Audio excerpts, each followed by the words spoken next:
반갑습니다. 오대영 라이브 오대영입니다. 경제도 외교도 조금씩 제 자리를 향해 가려는 지금 가장 큰 리스크가 윤석열 대통령입니다. 탄핵 심판 지연, 형사사건 지연, 이렇게 시간 끌기에 들어간 모습입니다. 그러는 만큼 대한민국 리스크도 연장되는 것이겠죠. 짚어보겠습니다. 명태균이 콕 집은 박주민 의원. 충분히 대화할 여건은 아니었던 걸로 보입니다. 그래서 명태균의 표정이 어땠는지가 무척이나 궁금합니다. 단도직입에서 박주민 의원을 인터뷰하겠습니다. 자, 그리고 촉보가 하나 들어와 있습니다. 검찰이 건진 법사로 알려진 전모 씨에 대해서 구속영장을 청구했습니다. 체포 하루 만이고요. 이미 휴대전화를 최소 2대 압수한 것으로 전해졌습니다. 일단 정치자금법 위반 혐의가 적용된 것으로 판단이 되고요. 다른 혐의가 추가될 가능성이 있습니다. 의문인 건 탄핵 소추 뒤에 체포가 빠르게 이루어졌다는 건데 2018년 사건을 왜 지금 긴급 체포한 뒤에 구속영장을 청구하느냐, 이게 관건인 것 같습니다. 뭔가 심상치 않다는 해석들도 나오고 있습니다. 건진 법사는 윤석열 대통령 캠프 시절에 함께한 인물로 알려져 있고요. 코바나 콘텐츠의 고문도 맡은 것으로 명함에는 나와 있는 인물입니다. 검찰, 서울 남부지검이 건진 법사 전모 씨에 대해서 구속영장을 청구했습니다. 체포 하루 만이고요. 휴대전화를 최소 2대 압수한 상태입니다. 정치자금법 위반 혐의, 그리고 다른 혐의도 추가될 가능성을 지금으로선 배제할 수가 없는 상황입니다. 어떤 의미가 있는지 잠시 뒤에 짚어보겠습니다. 함께할 네 분을 소개해드리고 이수진 앵커의 브리핑으로 시작하겠습니다.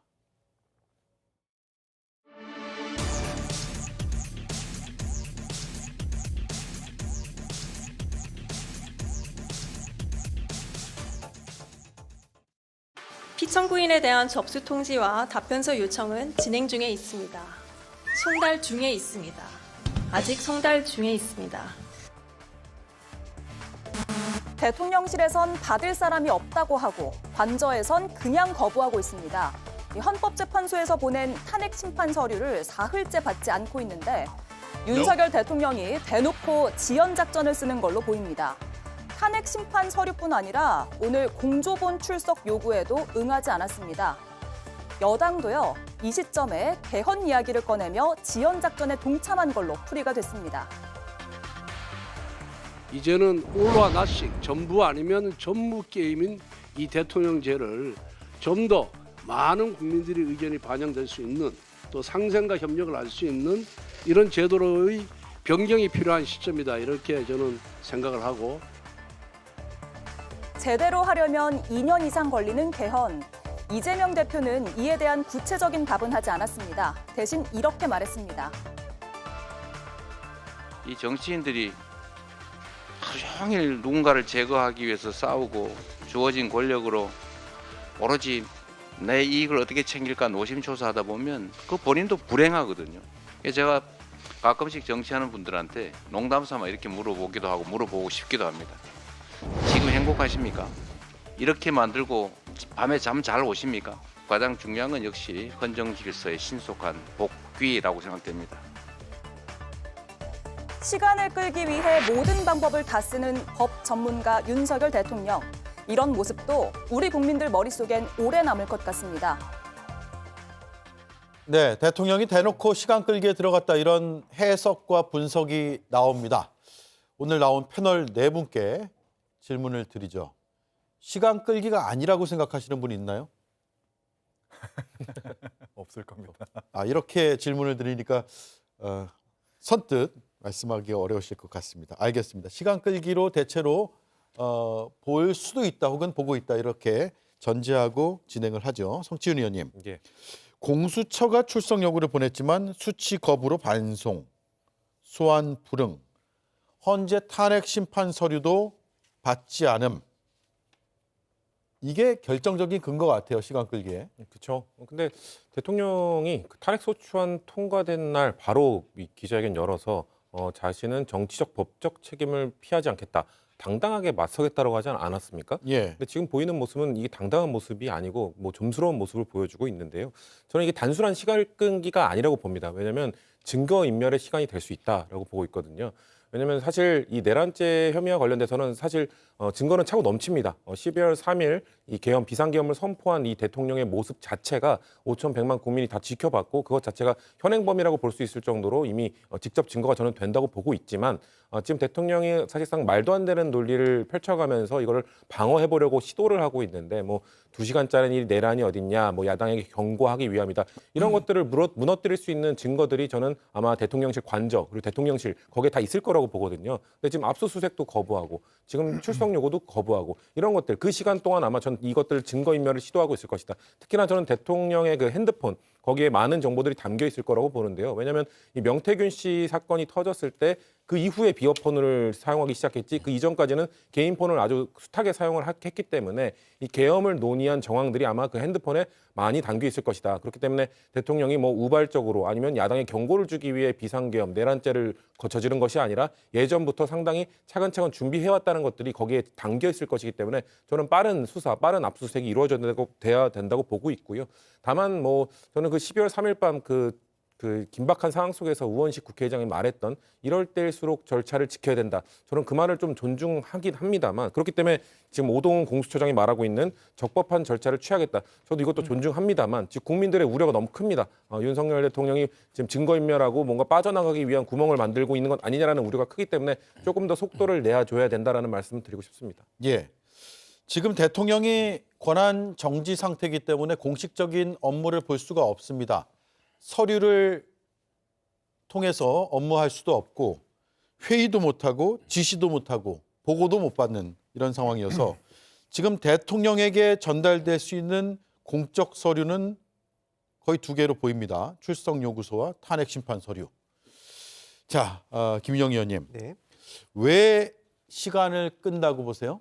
일단 뭐 1차 그 서류에 대해서는 아무래도 대통령 또 변호인단을 선임해야 되는데 대통령 탄핵이라는 사건과 내란이라는 범죄에 대한 변호인을 구하는 건 쉽지 않았을 겁니다. 물론 제가 그렇다고 해서 대통령이 지금 현재 하시는 모습이 국민들께서 납득할 만하다 그런 말씀은 못 드리겠습니다만 네. 적어도 이 사건의 자체가 워낙 엄중하고 무겁기 때문에 대통령 입장에서는 조금 더 변호인을 구하는데 어려움도 있었을 거고 그래서 시간이 좀 지연됐다라는 점은 저는 말씀을 드리고 싶습니다. 제가 변호인단이 다 구성이 된 건가요? 지금은 이제 아직 다 구하지는 제가 정확하게 모르겠는데 내란 범죄와 그리고 탄핵 관련돼서는 좀 따로 구한다고 저는 알고 지금 있습니다. 내란은 누가 담당하고 있죠? 제가 담당자까지는 제가 지금 정확하게 변호인단까지는 알지 못하는데요.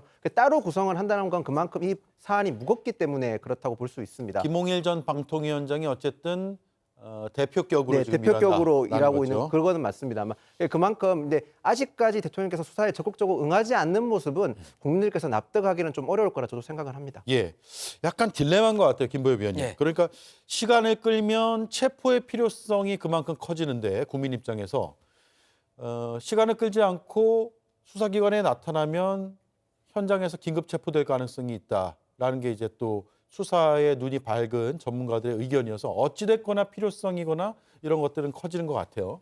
제가 월요일에 출연해서 말씀드렸던 게 두 가지입니다. 소환에 불응하는 이유는 소환에 응해서 조사를 받은 즉시 체포될 것이다. 예. 구속 수사 가능성이 높다는 거였고 또 하나는 송달하고 있는 출석 요구서 아마 안 받을 거다. 그것까지 말씀드렸는데 그 송달된 서류를 받지 않는 것은 법을 잘 아는 범죄자들이 즐겨 쓰는 방법입니다. 왜냐하면 서류를 받는 순간 법적 효력이 발생을 하니까요.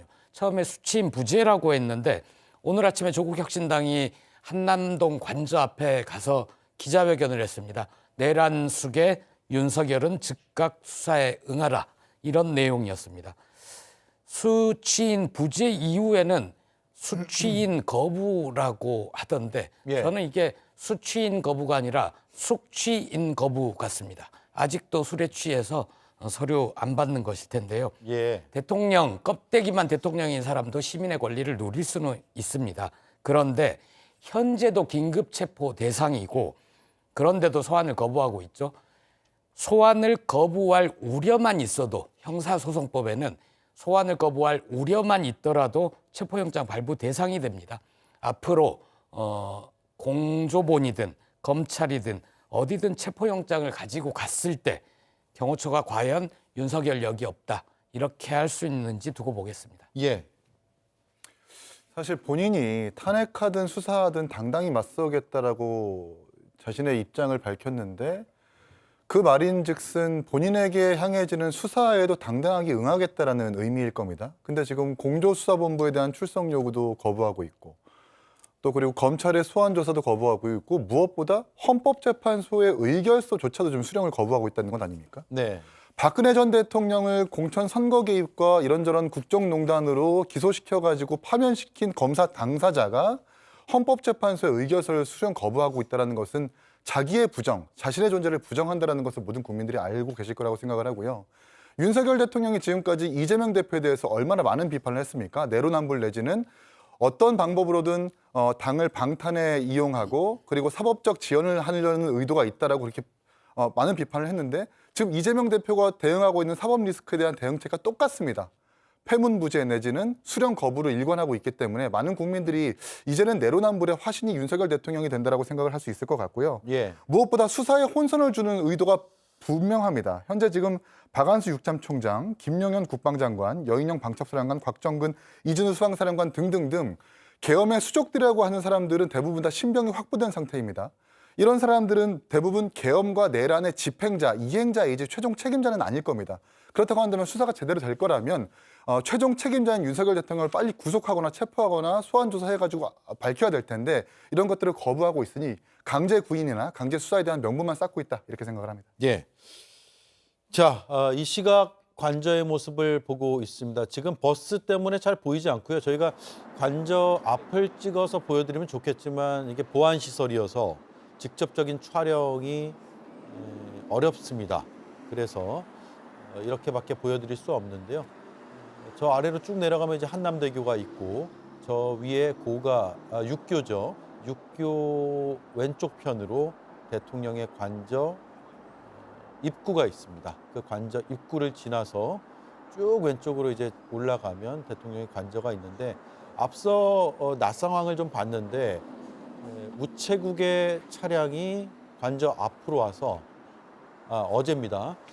관저 앞으로 와서 문서를 전달하려고 했는데 이게 수취인 거부로 전달되지 못하는 그런 상황도 카메라에 다 담겼습니다. 수취할 사람은 있지만 수취인이 거부했다. 그래서 전달되지 못했고 소환이든 탄핵 심판 서류든 다 응하지 않겠다라는 입장을 지금 계속 일관되게 나타내고 있습니다.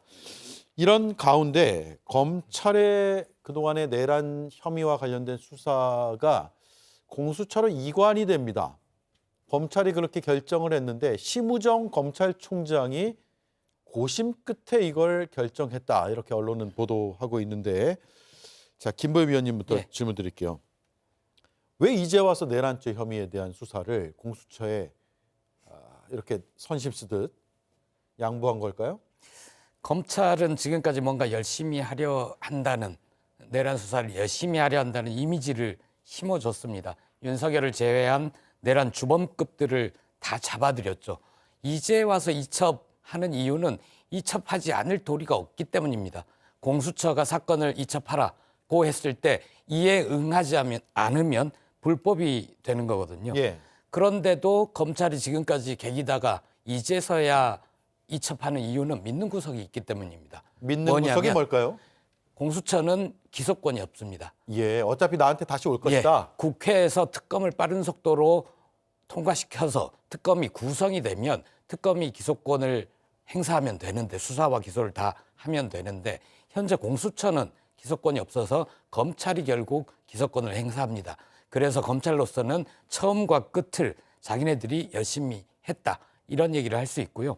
내란죄를 열심히 수사하는 이미지도 얻었고 윤석열도 결국 검찰이 기소를 하게 되면 검찰로서는 얻은 게 굉장히 많은 거죠. 그리고 이후에 새로 권력이 들어서더라도 권력 입맛에 맞는 수사를 하다가 힘 빠지면 그 권력에 목을 무는 그 행태, 검찰은 그래서 검찰 자신만의 권력을 계속 유지하려고 할 겁니다. 그래서 조국혁신당은 검찰 개혁이 바로 지금이다, 적기다.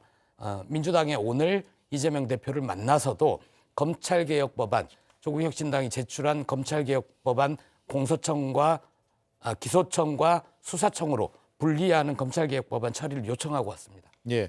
어차피 기소할 때 사건이 오니까 이제는 처음에 윤곽 정도만 파악하고 주면 된다라는 판단이었다는 김보엽 위원의 생각에 동의하세요? 예, 뭐 일정 부분 동의하고요. 그럼에도 불구하고 검찰이 독주하는 거는 막을 수 있게 된 것이다라고 평가하고 싶습니다. 왜냐하면 지금 가장 우려했던 최악의 시나리오가 검찰이 이렇게 속도전을 내고 소환 요구를 3회 불응한 다음에 이제 체포영장, 구속영장을 청구할 수 있잖아요. 그렇게 한 다음에 윤석열 대통령이 가장 자신이 생각할 때 편한 수사기관인 검찰, 일부러 검찰에 출석해서 수사도 받고 그리고 검찰이 독단적으로 기소까지 하는 아마 이 상황에서 기소까지 안 하기는 어렵다는 거는 뭐 인지를 하고 있었을 것이기 때문에 최대한 윤석열에게 유리한 기소를 검찰이 해주게 되는 그렇게 되면 나중에 특검법이 통과되고 특검이 생기더라도 설치가 되더라도 윤석열 대통령에 대한 추가 수사를 할 수가 없습니다. 그래서 검찰이 미리 이렇게 기소를 해버리는 시나리오를 쓴 것 아니냐라는 우려들이 있었던 것인데 일단 공수처로 이첩이 됐기 때문에 다행히 이렇게 속도전을 내서 특검이 사실상 아무것도 못하도록 막는 그런 검찰의 시나리오는 일단 깨진 겁니다. 전 그것만으로도 일단 다행이라고 생각을 하고요. 검찰은 그럼에도 불구하고 아까 말씀하신 것처럼 최종 이 기소할 때 본인들의 또 목소리를 담아낼 겁니다. 그런 것들도 꼭 지켜봐야겠죠. 수사본부에서 넘긴 공수처에서 넘긴 내용들이 제대로 이 기소장에 담기는지도 끝까지 지켜봐야 하는 것이 우리 국민들과 그리고 민주당이 해야 될 역할이라고 생각하고 있습니다. 예. 검찰이라는 수사기관에 대해서 너무 불신을 강하게 가지시는 것 같습니다. 이번 사건에 대해서 검찰은 인신구속을 가장 빨리 했을 만큼 수사에 적극적이었습니다. 공수처에 수사를 넘겨준 이유는 일단 첫 번째로는 수사에 한계가 있었을 겁니다. 각 수사기관별로 경쟁적으로 조사하는 과정에서 경찰은 압수수색을 가장 많이 했고 검찰은 신병구속을 가장 우선시했습니다. 결국 수사라는 거는 피해자, 용의자에 대한 대질 신문도 필요하고 조사도 필요하지만 압수수색에 또한 물증 검증도 필요한 상황이지 않습니까? 그런 상황에서 경찰은 압수수색을 먼저 했기 때문에 검찰은 그런 협조가 잘 안 되는 상황에서 수사의 한계를 느꼈기 때문에 했을 거고 그리고 무엇보다 경찰이 공수처의 수사를 이첩했기 때문에 그 명분에서도 검찰을 넘길 수밖에 없었다는 말씀을 드리고 싶습니다. 그리고 뭐 기소권이 검찰한테 있다고 하지만 공소유지, 기소 둘 다 검찰이 하지 않습니까? 검찰 입장에서는 기소와 공소유지를 잘해서 성과를 내야만 자신들의 조직이나 국민들의 신뢰를 받을 수 있기 때문에 타 수사기관과의 협조를 미리미리 해놔야만 기소와 공소유지를 제대로 할 수 있기 때문에 저는 이첩했다고 생각을 합니다. 네. 수사기관에 대해서 너무 맹목적인 불신을 하는 거는 지금 시점에서는 저는 적절하지 않다고 생각을 합니다. 네. 저도 뭐 검찰의 속내를 알 수가 없기 때문에 이 뭐 불신을 줄 수 있을 만한 주장은 할 수 없겠지만 저는 검찰이 윤석열 대통령을 손절하는 것은 아닌가 싶어요. 왜냐하면 내람과 계엄에 대한 그 범죄 혐의가 너무나도 확고하고 신병 확보된 사람들에 대한 증언들이 뒤따르고 있기 때문에 검찰이 이제 공수처에 이첩을 해도 이 윤석열 대통령에 대한 범죄 혐의, 내란 혐의에 대해서 입증에 자신감을 내비치는 그런 증거가 아닌가 싶습니다. 예. 자, 윤석열 대통령이나 윤석열 정부와는 확실하게 선을 긋고 거리를 둘 적기라고 판단했을 수도 있다. 검찰 입장에서. 그렇습니다. 예. 다들 의견에 일리가 있네요. 그래서 어느 하나로 딱 잘라서 얘기할 수는 없겠지만 검찰이 다양한 이유 때문에 고심 끝에 결단했다라는 게 심우정 검찰총장의 결단이라는 건데 이 부분 계속 향후에도 따져봐야겠습니다. 일단 나중에 기소 잘하는지 이걸 봐야 될 것 같아요. 한편 석동현 변호사가 어제 윤석열 대통령 측의 입장을 전하면서 소란이라는 표현을 썼어요. 소란 정도면 모를까 내란죄 성립 요건이 되지 않는다라는 주장을 했고 정권 찬탈을 위해 내란을 일으킨 것도 아니었고 폭동도 없었다라고 주장을 했습니다. 물론 뭐 변호를 하려는 입장에서는 뭐 논리를 만들기 위해서 그럴 수도 있다고 보더라도 시민들이 이걸 소란으로 봤을까요? 김보엽 의원님?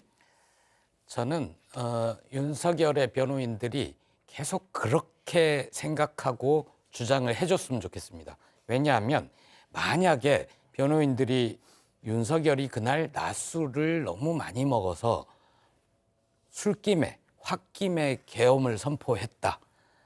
잠깐 미쳐서 난동을 피운 것인데 본인이 무지 반성하고 있다. 이참에 술도 끊고 정기적인 치료도 받을 것이다. 임기 채울 수 있도록 도와달라라고 하면 윤석열에게 투표했던 일부 국민이라도 마음이 좀 흔들렸을 수도 있겠습니다. 그런데 석동현을 포함해서 윤석열 자신도 저런 식의 주장을 하고 실패한 계엄을 마치 그만큼만 의도한 경고성 소동이었다, 소란이었다라고 주장하는 거 아닙니까? 국민들이 장갑차 계엄군을 맨몸으로 막지 않았더라면, 그리고 국회의원들이 어쩌면 죽을 수도 있고 아니면 엄청난 고초를 겪을 수 있다라는 공포를 뚫고 국회담을 넘어와서 비상계엄을 해제하지 않았더라면 훨씬 더 끔찍한 상황이 빚어졌을 것입니다. 인명피해 없다, 다친 사람 없다고 하는데 죽은 사람은 없지만 다친 사람 실제로 많습니다. 예를 들어서 박찬대 민주당 원내대표도 담을 넘다 얼굴을 다쳤고 여러 보좌관, 국회 직원들도 담을 넘다가 다친 분들이 많습니다. 그런 끔찍한 상황이 빚어졌다면 윤석열의 변호인들이 이런 말을 할 기회도 없었을 텐데 저는 주장 바꾸지 말고 내란이 아니라 소동이었다. 이 주장을 끝까지 관철해 주시길 바랍니다. 예. 자, 국민의힘에서 윤 대통령의 이런 논리를 비판하면서 상당히 거친 표현까지 썼습니다. 일단 김상욱 국민의힘 의원의 오늘 라디오 인터뷰를 들어보겠습니다. 사실 군부 독재를 연상시키는 비상계엄, 그리고 민주주의를 반대하고 정치적 반대 세력을 힘으로 누르겠다는 생각, 상대방을 인정하지 않는 그런 가치관 자체가 극우적 가치관입니다. 저는 윤석열이 보수가 아니라 감히 극우주의자다, 저는 이렇게 단정 짓습니다. 이유는 윤석열은 정통 보수인 적이 없었습니다. 네. 극우주의자다 이렇게 단정적으로 이야기를 했는데 이긴 의원님. 네. 김용현 전 장관도 옥중 입장문을 냈는데 윤 대통령과 판박이거든요. 어찌 보면 예견된 상황일 것 같기도 해요. 이 보면 국회의 폐악질에 대한 경종을 울리기 위한 것이라는 말을 했는데 정말 망언이라고 생각하고요. 그리고 내란보다 소란이라는 말도 그야말로 민심에 대한 반란이라고 좀 표현하고 싶습니다. 전형적으로 독재자의 독재를 정당화하는 비이성적 발언이라고 생각을 하고 마치 학교폭력 가해자가 때릴만 해서 때렸다라고 하는 그런 논리와 똑같다고 좀 보거든요. 제가 나름 성남시의원을 지나서 경기도의원을 지나서 지금에 이르를 때까지 이재명 대표에 대해서 많은 비판을 하면서 정말 할 수 있는 최대한의 비판을 윤석열 대통령에게 하고 싶습니다. 제가 이재명 성남시장일 때 야당 의원으로서 대규모 예산도 삭감을 해보고 많은 관계자들을 고발을 해가지고 이런 여러 시정 수행에 대해서 견제를 해보기도 했지만 그렇다고 해서 이재명 시장이 지금까지 경찰이나 군인들을 동원해가지고 본회의를 점거한 적은 없거든요. 그러니까 다시 말해서 이재명도 안 하던 짓을 윤석열이 한 겁니다. 근데 그걸 가지고 윤석열은 지금까지 내란은 정당했다라고 얘기를, 내란이 아니다, 계엄은 정당했다라고 얘기를 하고 주변 측근들은 지금 국회에 대한 폐악질의 경종을 울리기 위한 행동이었다라고 망언을 일삼고 있는데 자제해야 된다고 생각을 하고요. 저는 윤석열 대통령이 만약에 계엄을 선포하지 않고 민주당의 이 예산 삭감에 대해서 오히려 정치적으로 풀었다면 예산 삭감이 부당하다라는 것을 기자회견으로 알리고 또 오히려 이재명 대표를 찾아가는 모습을 보였다면 지금 민주당은 더 많이 비판받을 거라고 생각을 합니다. 그런데 그것에 대한 대응 방법으로 총부리를 겨눈 것이거든요. 이것은 전두환과 이른바 여러 독재자의 독재를 정당화하는 그런 논리와 똑같기 때문에 비판받아 마땅하다 이렇게 생각을 합니다. 예, 지금 이 시각 속보가 하나 더 들어왔습니다. 화면은 대통령 관저 앞이고요. 대통령 경호처가 공조수사본부에 서버 압수수색 불허를 통보했습니다. 서버를 압수하겠다라는 게 지금 영장도 나왔고 수사기관의 판단이었는데 계속 대치하거나 진입하거나 혹은 임의 제출까지 요구한 것으로 보이는데 대통령 경호처는 압수수색을 결국은 불허했습니다. 군사 기밀 등의 이유를 내세웠고요. 임의 제출, 제가 말씀드린 임의 제출, 그러니까 압수수색 가서 이렇게 뒤지는 게 아니라 필요한 것들을 목록을 지정해주면 경호처가 제출하는 형식의 임의 제출도 안 하겠다. 그러니까 일체의 수사 협조를 안 하겠다라는 뜻으로 판단하면 되실 것 같습니다. 다시 한번 말씀드리겠습니다. 공조본부가 경호처가 서버 압수수색을 불허했다라는 그 통보를 받았다고 알려왔고요. 불허한 쪽은 대통령 경호처, 불허를 당한 쪽은 공조본입니다. 그리고 경호처가 왜 압수수색을 거부했느냐, 군사상 기밀 등의 이유를 내세웠습니다.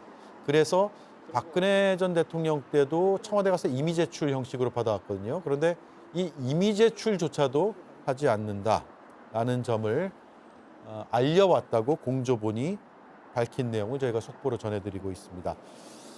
자, 그러면 지금 뭐 서버도 그렇고 수사기관에서 입수하거나 압수할 수 있는 자료들이 거의 없이 빈손 수사를 하면서 내란 혐의와 그리고 위헌 위법적인 이런 계엄령 사태 전반을 수사해야 되는 상황에 직면하게 됐는데, 일단 공조본의 추가 입장이 나와야겠지만 계속해서 아마도 이미 제출 형식 등을 내세우면서 압수수색 필요성을 강조할 것으로 보입니다. 일단 오늘까지 현재까지의 상황을 전달해 왔다는 점을 속보로 전해드립니다.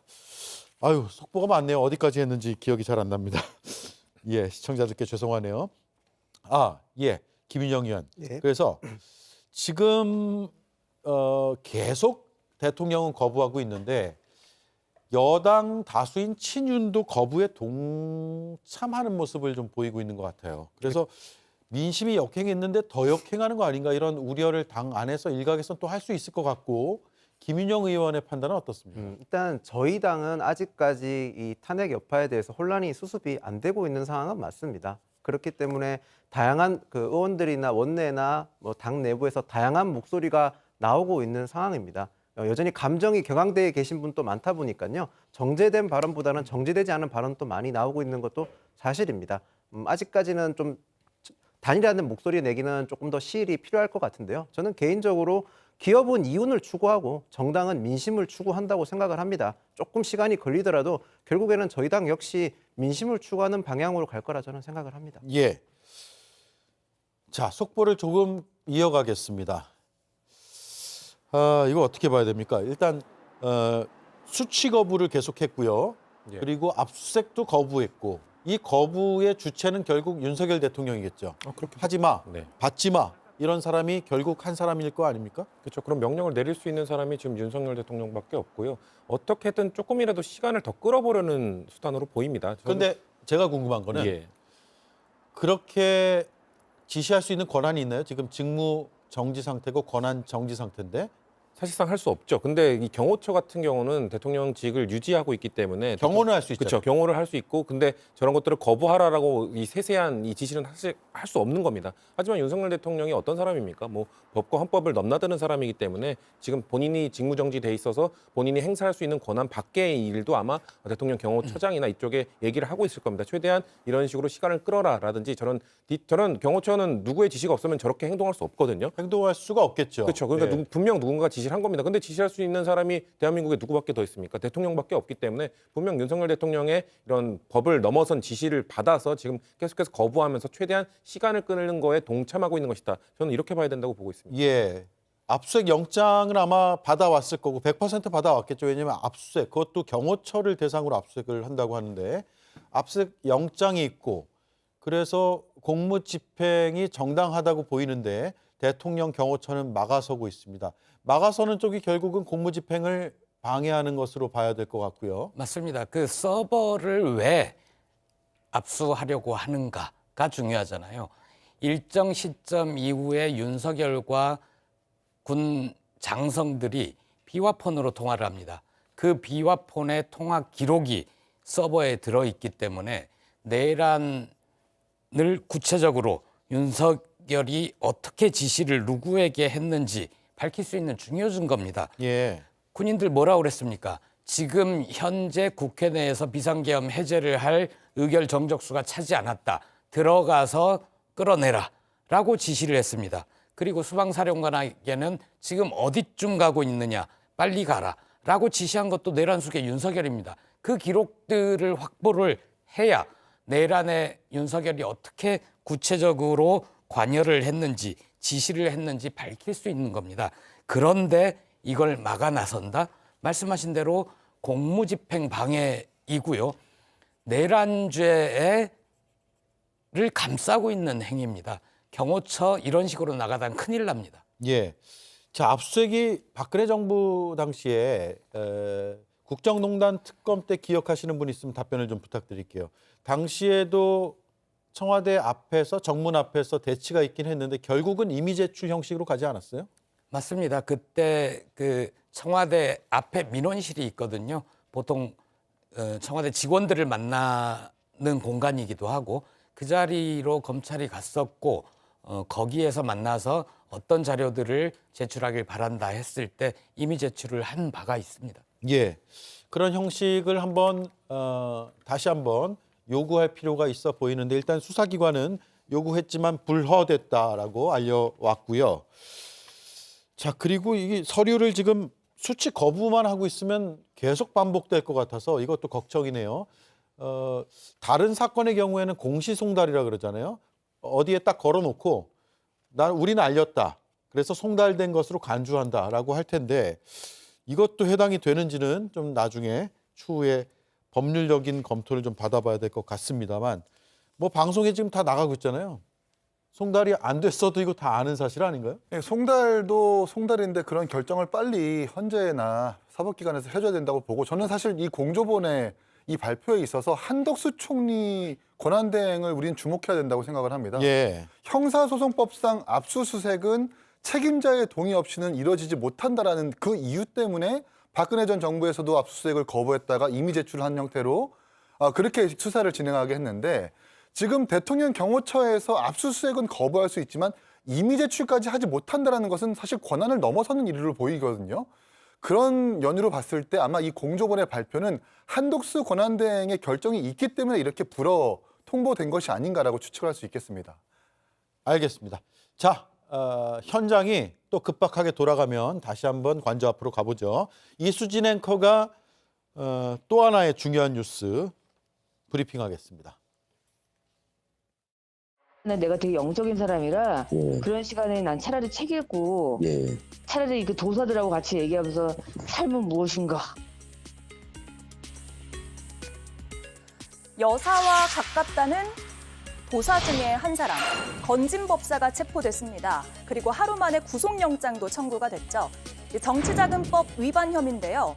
검찰이 코인 수사를 하다가 2018년에 혐의점을 포착했다는 겁니다.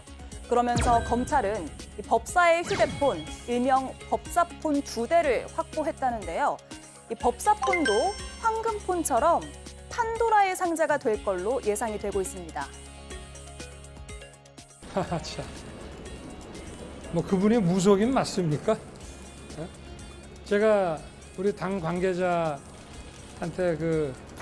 그분 소개받아서 인사를 한 적이 있는데 스님으로 저는 알고 있고 법사라고 저는 들었습니다.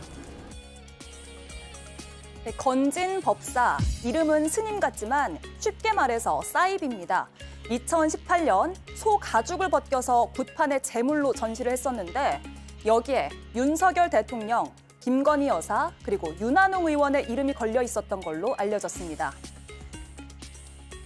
소를 껍질 벗겨 그렇게 제물을 바치는 걸 봤는데 정말 끔찍했습니다. 건진 법사는 스스로 국사가 될 사람이라 말하고 다녔다는데 어떤 내용이 담겨 있을지 법사폰에 이목이 쏠리고 있습니다. 네, 건진법사 체포가 심상치 않다인데 체포를 넘어 지금 구속영장이 청구가 됐습니다. 앞서 속보로 전해드렸죠.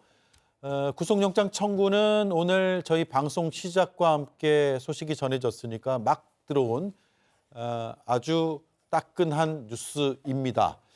체포 하루 만에 영장을 청구했어요. 체포 시한이 아직 충분히 남았는데도 불구하고 영장을 청구했고 조만간 이제 신병 확보를 더 확실히 하겠죠.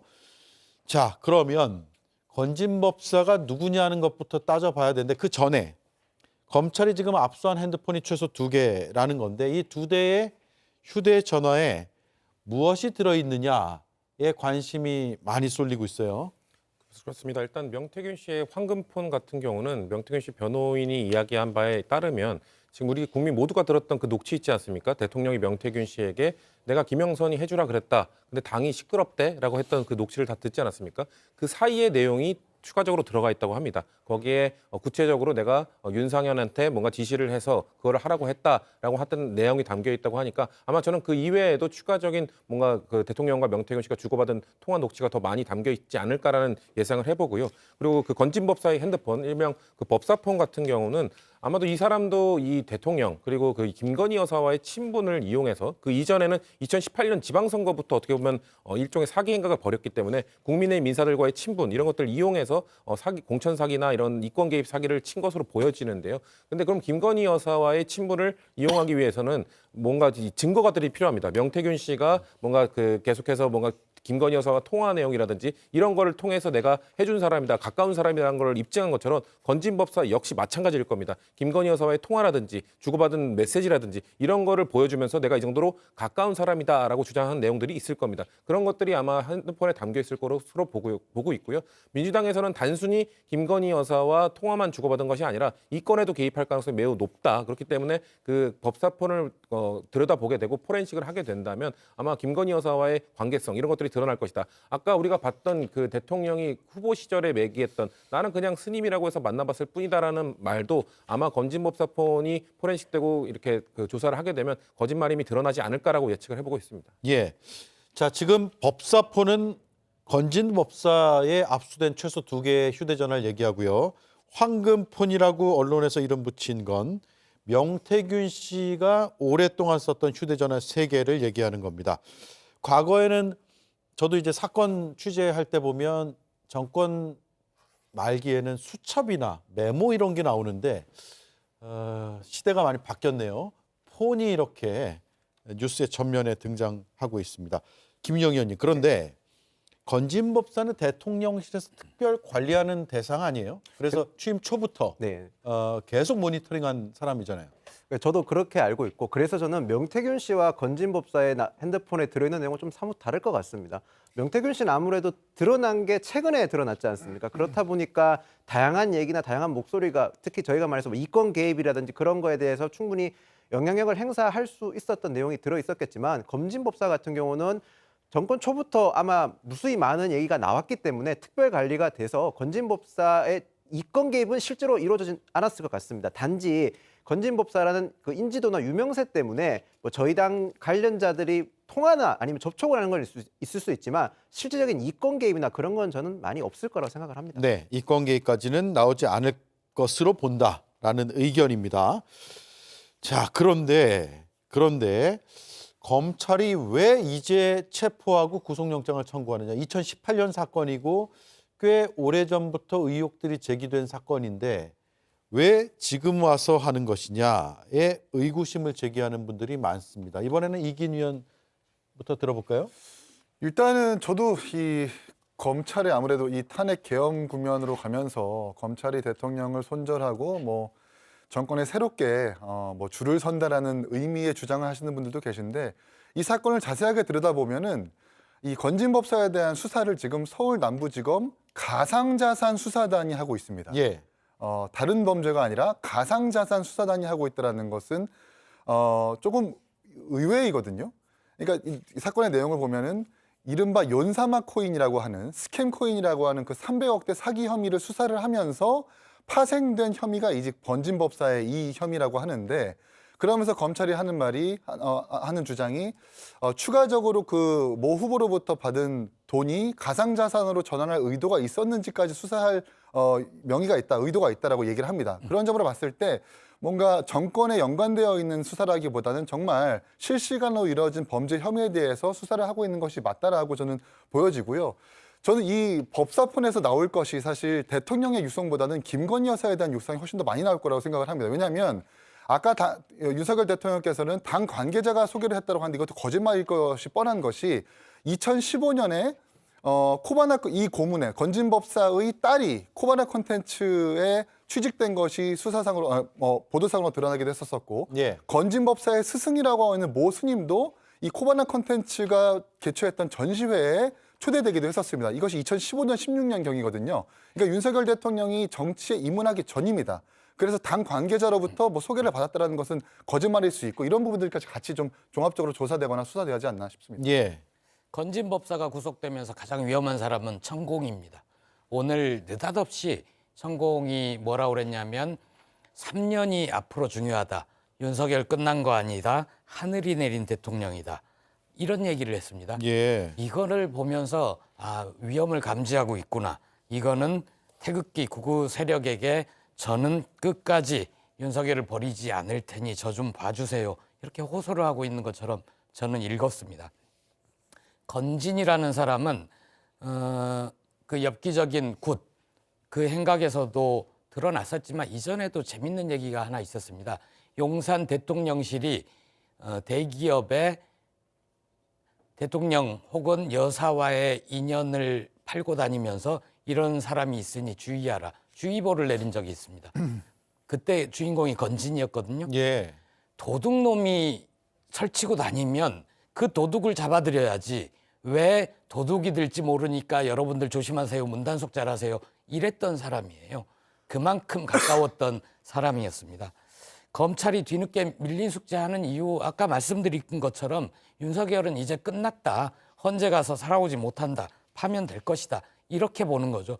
윤석열이 힘이 있을 때는 윤석열 김건희의 사설 로펌처럼 굴지 않았습니까? 예. 명품백, 도이치모터스 전부 다 무혐의 처리했잖아요. 만약에 검찰이 태도 전환을 하려면 최소한 그 무혐의 처리했던 자신들의 과거 행태에 대해서 제발 좀 반성이라도 하고 이런 식의 태도 전환을 했으면 좋겠습니다. 예. 자, 이제 그러면 윤석열 대통령이 건진에 대해서 어떤 얘기를 했었냐 라고 궁금해하실 분들이 많을 것 같습니다.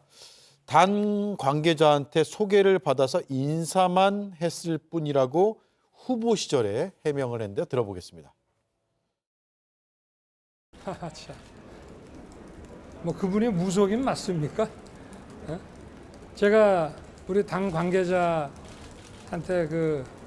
그분 소개받아서 인사를 한 적이 있는데 스님으로 저는 알고 있고 법사라고 저는 들었습니다. 그리고 그분은 여기 뭐 직책이나 이런 거 전혀 맡고 계시지도 않고 뭐 자원봉사자 이런 분들 소개해 준 적은 있다고 하는데 뭐 무슨 일정 메시지를 막 뭐 이런 제가 기사를 봤는데 참 황당한 얘기입니다. 네. 네, 3년 전 대선 후보 시절에 황당한 얘기라고 반박을 했습니다.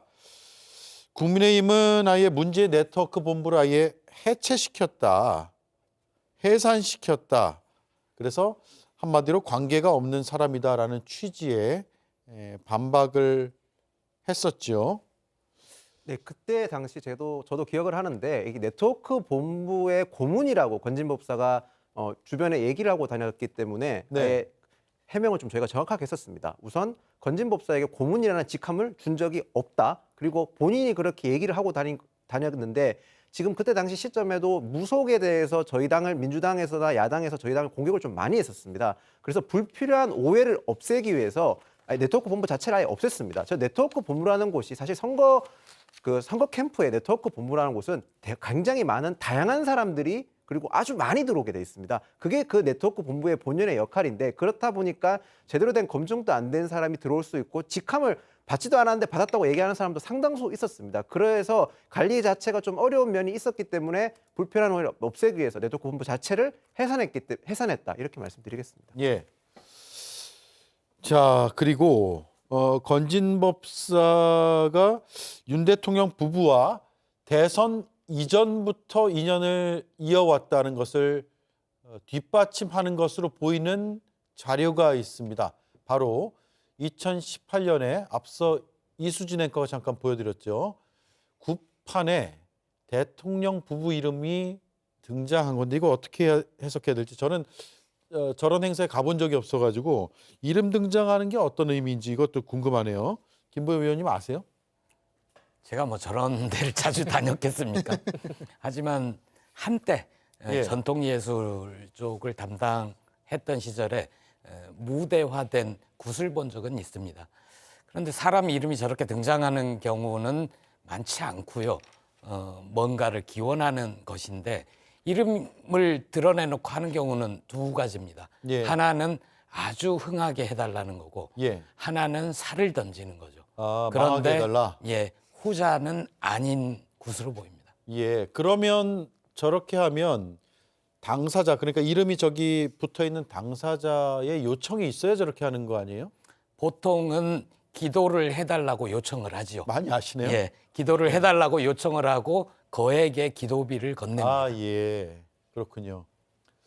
혹시 반론이나 다른 의견 있으신 분 있어요? 제가 기억하기로는 저때 당시에 뭐 딱히 김건희 여사나 윤석열 대통령이 직접 요청한 게 아니라 자발적으로 했다. 저는 그렇게 기억을 하고 자발적으로요? 있습니다. 네. 그때 당시에도 저것 때문에 굉장히 뭐 무속 논란 때문에 공격을 저희가 많이 받았었는데 제 기억상으로는 그때 당시에도 저 해명 자체를 분명히 직접적인 뭐 금전이 오가거나 그런 건 아니었다고 저는 들었습니다. 예, 이게 2021년에 논란이 된 사진이고 당시에 김의겸 의원실에서 확보해서 국회 출입 기자들부터 해서 이렇게 공표했던 의혹 제기용 사진이었는데 당시에는 어쨌든 여러 의견들이 있었고 국민의힘 입장에서는 동의하지 않았고 자발적으로 썼다라는 취지의 반박을 내놨던 적이 있다라는 설명이 있었습니다. 근데 예. 구판이 2018년이잖아요. 예. 2021년 뭐 윤석열 대통령이 뭐 대선 후보로 뭐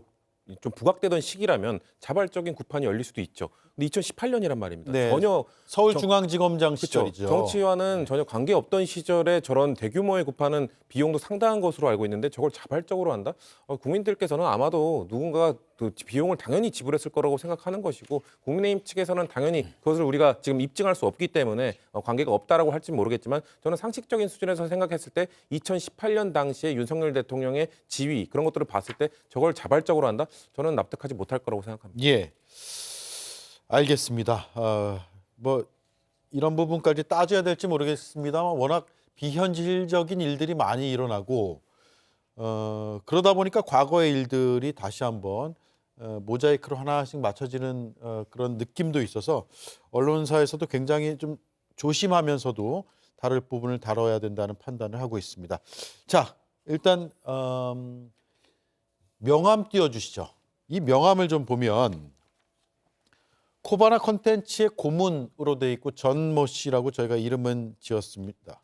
건진법사의 이름이 들어가 있는데요. 연락처도 들어가 있고 그리고 주소도 나와 있고 그렇습니다. 이런 명함을 고문 명함을 기업에서는 아무나 주지 않잖아요. 어떻습니까? 정확하게 인연이 있다라는 증거이고요. 방금도 말씀드렸지만 2018년에 구판이 중요한 게 아니라 다양한 언론 보도를 통해서 김건희 여사와 건진법사가 10년 이상 된 인연이다라는 것이 보도가 됐습니다. 특히 건진법사가 김건희 여사에 대해서 영적 멘토라고 많이들 취재가 되기도 했었고 의혹이 주장이 되기도 했었는데 그런 의미에서 보답 차원에서 코바나 콘텐츠의 건진법사의 딸도 취업시켜주고 그의 스승이라고 불리우는 스님도 전시회에 VIP 초대격으로 해가지고 초대를 했다는 것 아닙니까? 예. 이런 점을 미뤄봤을 때 저 굿도 아마도 뭔가 잘 풀리려는 어떤 그런 미실적 샤머니즘에 의해 가지고 의뢰를 하고 또 그에 따라서 대가를 받았다라는 의혹도 충분히 합리적으로 의심할 수 있겠다 이렇게 생각을 합니다. 예. 김건희 씨는 주술과 무속에 빠져 살던 사람입니다. 왜냐하면 제가 여기서도 말씀드렸을 텐데 선생님 저 깜빵 가나요? 이런 문자를 보냈다는 것도 확인이 되지 않았습니까? 예. 그런 식으로 뭔가 중요한 순간 뭔가 결정을 해야 될 때는 일단 여러 무속인들한테 그런 걸 똑같은 질문을 뿌립니다. 그중에서 결과가 좀 맞았다 하는 사람들로 추립니다.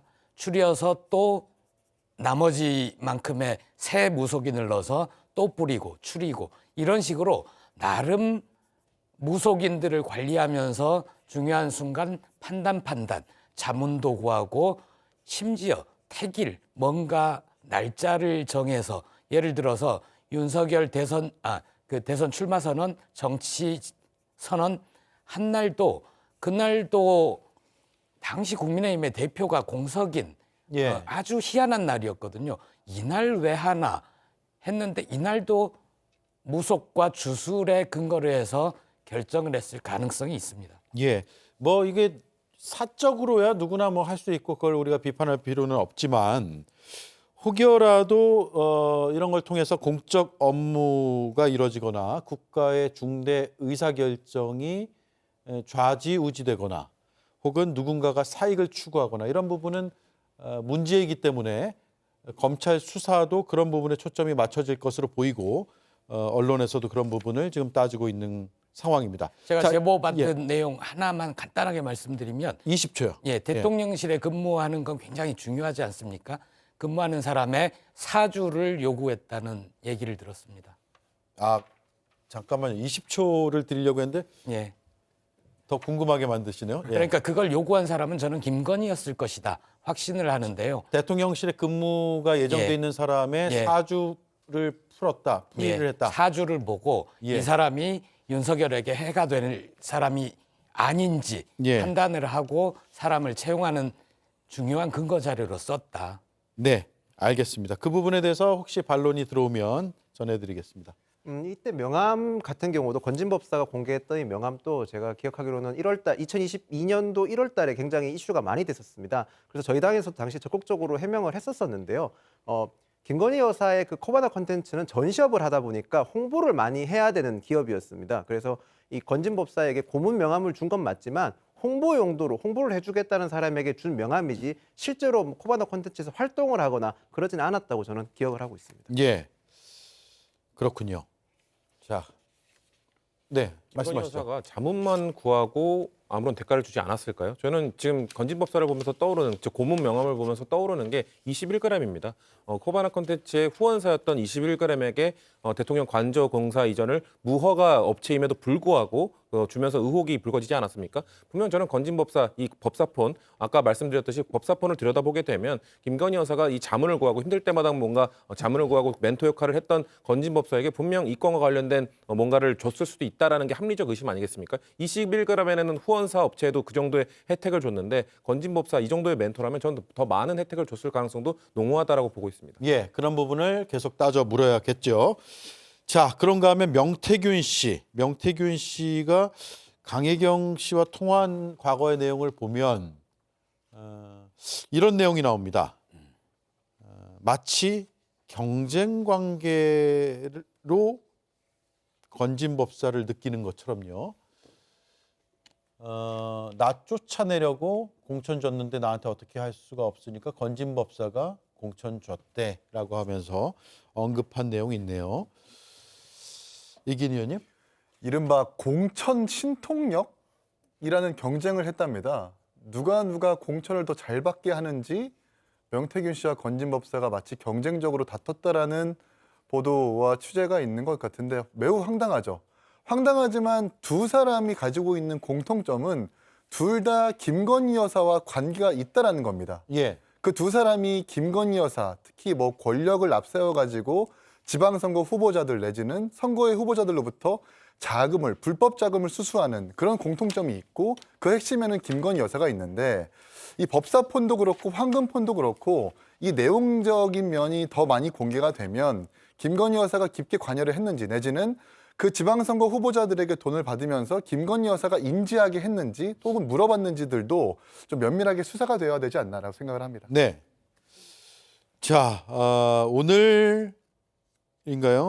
예. 한기호 의원이 국민의힘 의원, 현역 의원 처음으로 국민의힘 공천관리위원회 부위원장이었던 한기호 의원이 명태균 게이트와 관련해서 조사를 받았습니다. 어떤 의미가 있을까요? 이제 정치인들 수사가 시작됐다고 봐야 됩니까? 그렇죠. 그리고 한기호 의원이 그 22년 즉 공천 개입 의혹을 받고 있는 그 선거에서 공관위 부위원장이었습니다.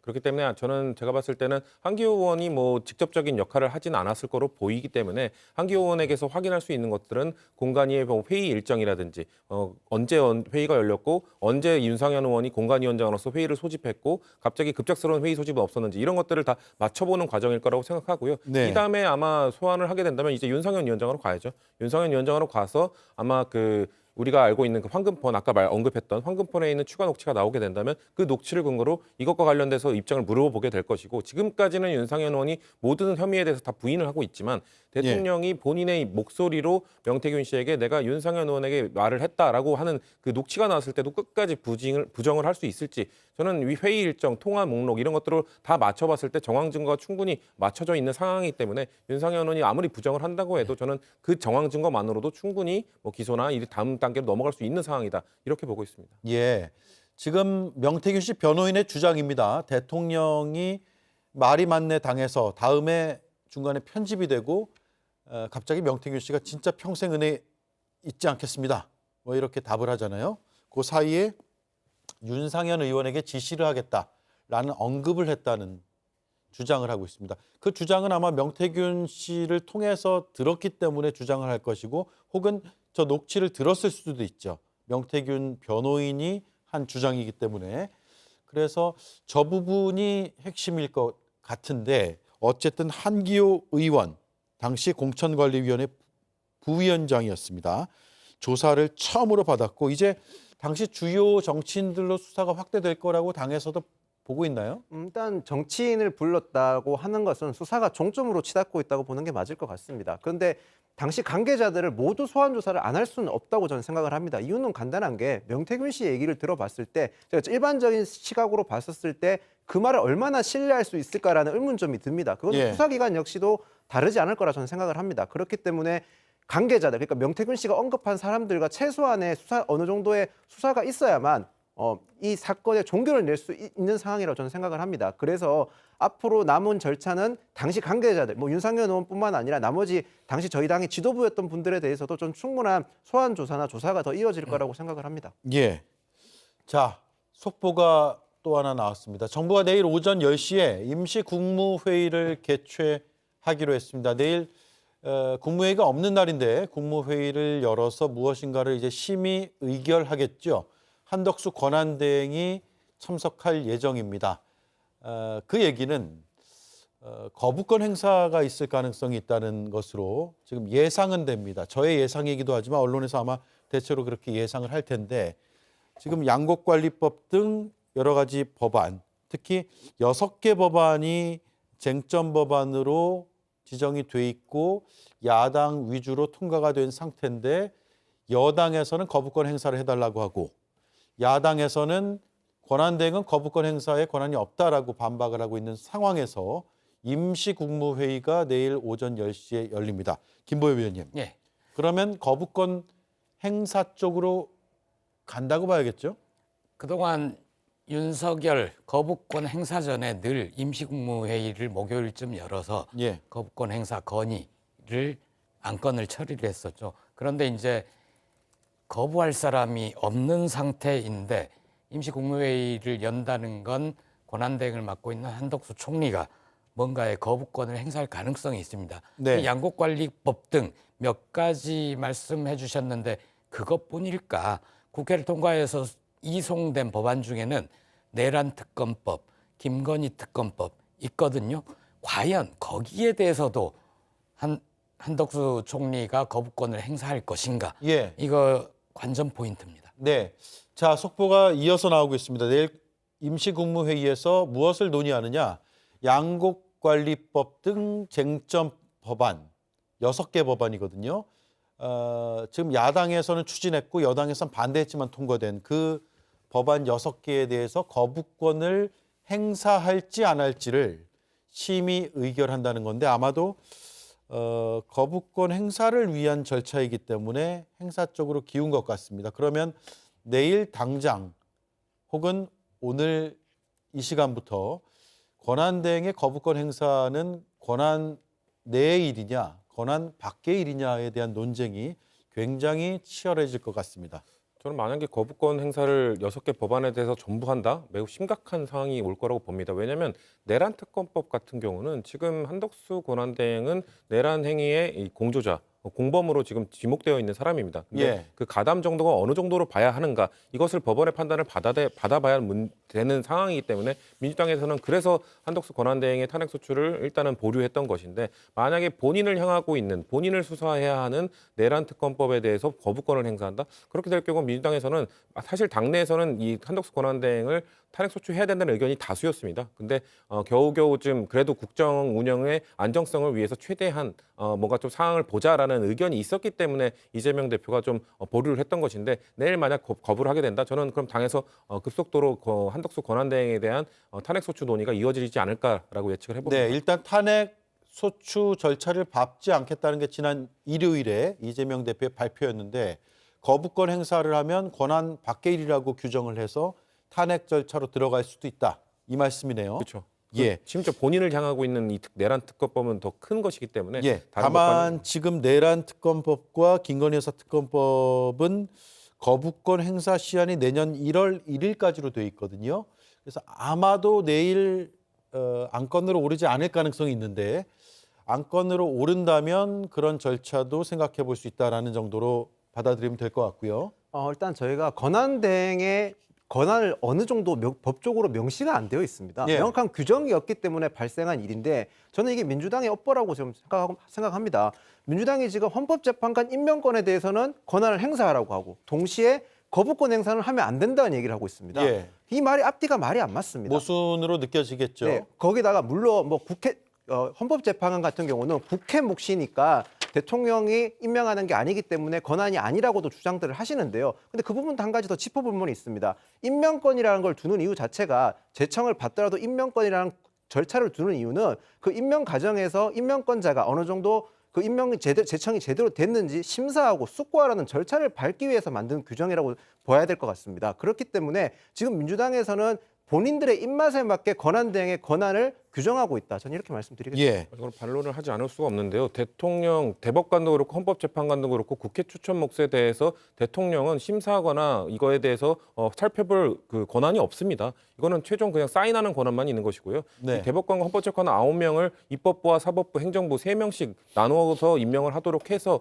최대한 중립적인 기관으로 발돋움할 수 있도록 헌법이 만들어 놓은 것인데, 그거에 대해서 대통령이 이걸 심의를 한다? 저는 그건 헌법에 대한 잘못된 해석이라고 생각합니다. 자, 그러면 잠깐만요. 정리해 보면은 임명권은 행사하라고 하고 거부권을 행사하지 말라고 하는 거는 모순이다라는 의견이고, 임명권은 형식적인 절차일 뿐이기 때문에 행사되는 것이고, 소극적 권한이라는 거죠. 거부권 행사는 적극적 권한 행사이기 때문에 서로 모순이 아니다, 이 말씀이네요. 심지어 예를 들어 양국관리법 같은 경우는 뭐 윤석열 정부의 뭐 정책 기조를 이어가기 위해서 거부권을 계속 그냥 행사한다. 여기까지는 전 양보할 수 있습니다만 이해 충돌이 된다는 겁니다. 알겠습니다. 여기까지 하고요. 이 사안은 계속 논란이 될 것 같으니까 계속 토론을 해보죠. 내부 말씀 잘 들었습니다. 고맙습니다.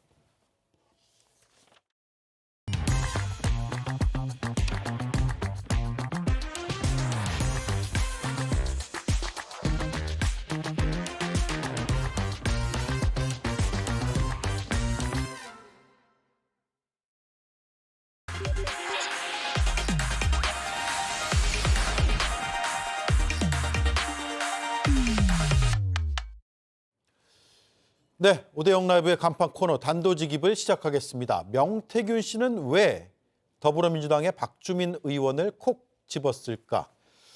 여전히 풀리지가 않는 의문입니다. 당사자에게 직접 물어보겠습니다. 박주민 의원이 연결되어 있습니다.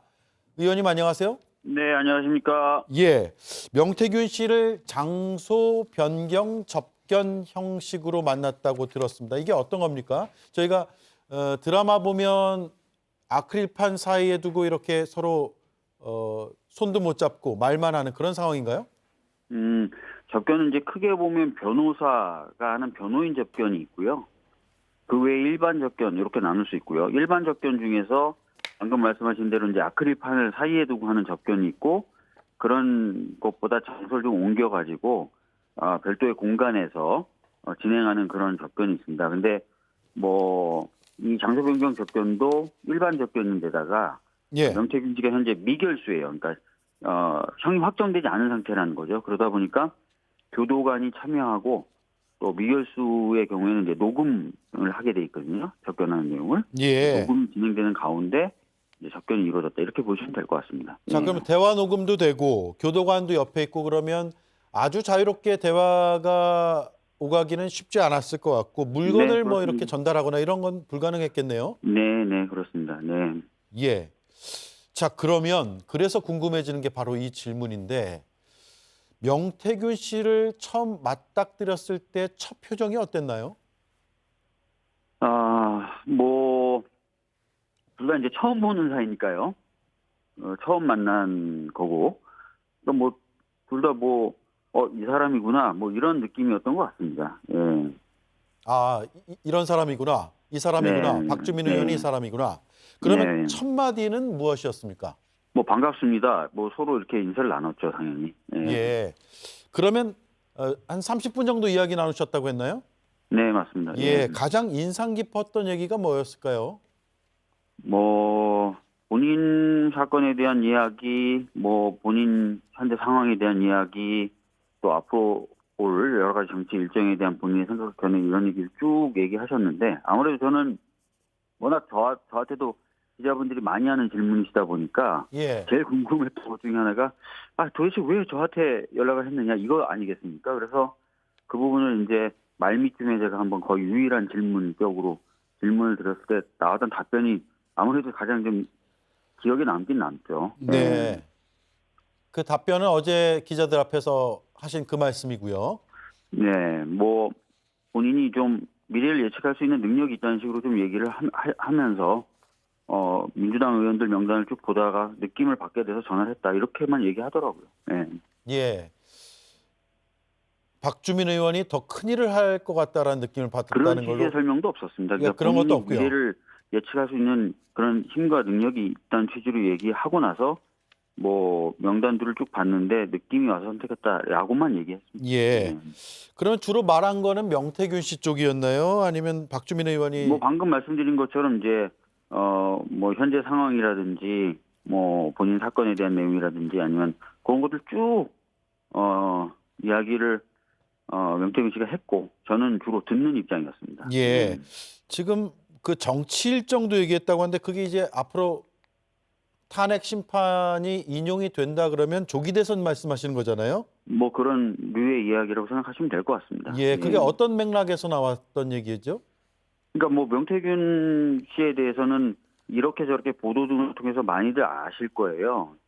선거 관련된 적절하든 부적절하든 일들을 계속 해왔던 분이고 특히 본인은 단순한 여론조사 관련된 일을 했던 사람이 아니라 판을 만드는 사람이다라는 취지로 주장을 많이 해왔잖아요. 그러니까 예. 그런 류의 이야기들을 했다라고 생각하시면 될 것 같습니다. 네. 그러면 어제 만남 이후에 다시 만날 수 있겠구나라는 느낌이 드셨나요? 어제 대화가 이제 완결이 됐다는 느낌은 없었습니다. 그러니까 뭔가 그런 부분에 대해서 어떻게 될지 이제 지금 고민하고 있는 상황인데요. 여튼 하여튼 뭔가 확정되거나 그런 건 아니고요. 어제 하여튼 대화 자체가 완결적이거나 그러진 않았습니다. 예. 네. 자, 박주민 의원이 명태균 씨를 만난 게 왜 언론에서 관심이 있냐면 바로 네. 추가 폭로 가능성 때문이거든요. 네. 박주민 의원을 통해서 향후에 네. 녹취라든가 서류라든가 네. 이런 증거물을 전달할 가능성도 있겠다라는 느낌을 받으셨나요? 실제 긴 대화 속에 그런 느낌을 제가 받은 부분도 있긴 있지만 정확하게 그런 얘기가 나왔다거나 그런 건 없고요. 나중에 저희가 좀 더 정리를 해보면서 검토하고 판단하고 해야 될 부분이 있는 것 같습니다. 예. 그러면 지금은 어떤 자료를 받았거나 받을 계획이거나 이런 게 전혀 불투명한 상황이네요. 그러니까 얘기 나눈 부분도 있긴 있지만 공개하기는 어려운 부분도 있고요. 그 다음에 구체적인 내용이나 이런 부분에 대해서 또 언급되기 어려운 부분도 있고요. 그런 것도 다 이렇게 섞여 있다고 좀 보시면 될 것 같습니다. 예, 어려운 부분은 분석하고 검토한 뒤에 공개 여부를 이제 결정하실 예정이고요. 네. 예. 자, 그리고 황금폰이라고 불리는 명태균 씨 네. 여러 개의 이제 그 휴대전화를 검찰에 제출하려고 한 게 아니라 원래는 민주당이나 언론에 제출하고 싶었는데 박주민 의원과 접견이 좀 늦어지면서 검찰에 제출한 것으로 지금 보도가 되고 있습니다.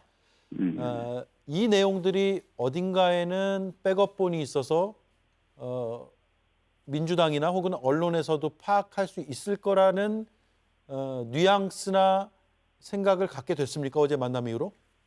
그러니까 뭐 다른 매체하고 인터뷰하면서도 잠깐 말씀드렸지만 소위 말하는 그 황금폰에 대한 언급은 있었지만 아주 짧게 아주 잠깐 있었고요. 그 예. 방금 말씀드린 것처럼 뭔가 공유할 만큼의 구체적인 그런 내용은 없었다 이렇게 보시면 될 것 같아요. 네, 알겠습니다. 명 씨가 계엄령 이후에 불안감을 드러냈다 이런 변호인의 주장도 나왔는데요. 실제로 네. 명 씨를 눈으로 보고 이야기를 귀로 들었으니까 교도소 내에서 그런 상황에 처해 있다고 판단이 됐습니까?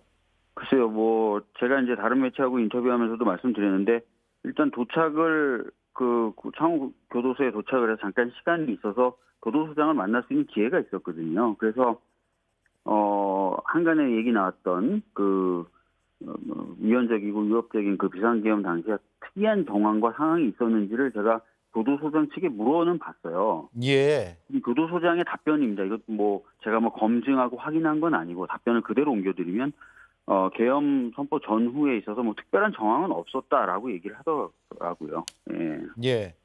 자, 지금 대통령이 내란 혐의로 수사 대상이 돼서 기존의 공천 개입 의혹이랄까요? 이런 것들은 네. 사실 여론의 중심에서 약간 밀려난 측면이 있긴 있습니다. 그럼에도 네, 불구하고 이 수사들도 상당히 중요하죠. 그 이유를 시청자들에게 강조를 좀 해주신다면요. 뭐 아시다시피 이제 이 공천 개입이라든지 이런 부분이 선거의 공정이라든지 이런 부분을 훼손하는 굉장히 또 이 자체로도 굉장히 중대한 범죄 아니겠습니까? 거기다가 사실 거론되고 있는 인물들이 이제 국민의힘 측에 상당한 영향력을 갖고 있는 정치인들이 많이 거론됐었고 예. 또 이분들이 이제 여러 가지 어떤 역할을 지금도 하고 있는 상황이기 때문에 아마 이분들이 과연 그런 의혹들에 어떻게 연루돼 있고 어느 정도 연루돼 있는지에 대해서는 꼭 밝혀져야 되는 사실이자 국민적 관심사가 될 것이고 돼야 될 것입니다.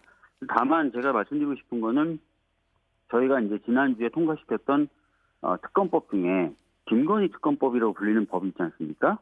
예.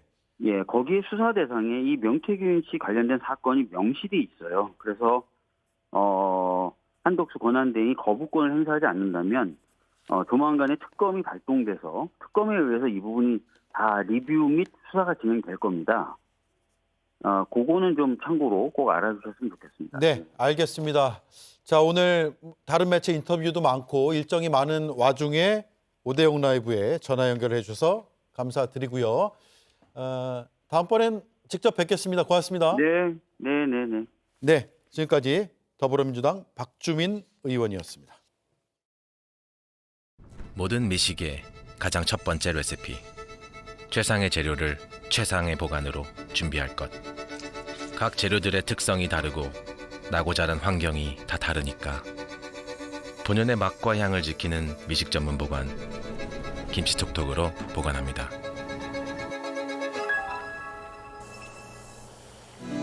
보관은 재료에 대한 존중이자 미식의 시작입니다. 미식 전문 보관 김치톡톡. 공인인서 때문에 하는 일이 없어졌죠. 아빠, 공인인증서가 뭐야? 넌 영원히 모를 거다. 요즘 모임 회비 걷기 정말 쉬워졌다. 아, 가면 덕분이지. 은행 한 번 안 가. 우리가 이 집을 샀네. 나 56만 원 찾았어. 내 돈인데 꽁돈 생긴 기분? 금융을 바꾸다. 생활을 바꾸다. 카카오뱅크.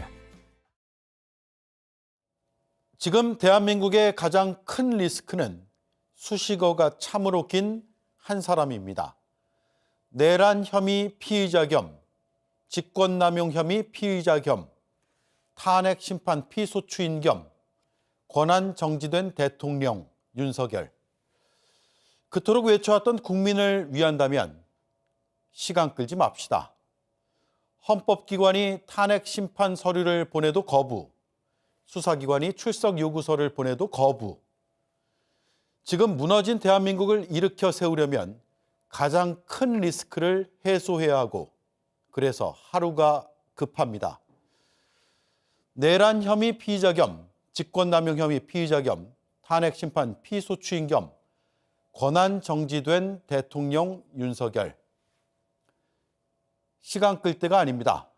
신속히 법적 판단을 받아 이렇게 긴 수식어를 빨리 하나씩 바꿔야 할 때입니다. 앵커 한마디였습니다. 네, 오대영 라이브 마치겠습니다. 내일 뵙겠습니다. 고맙습니다.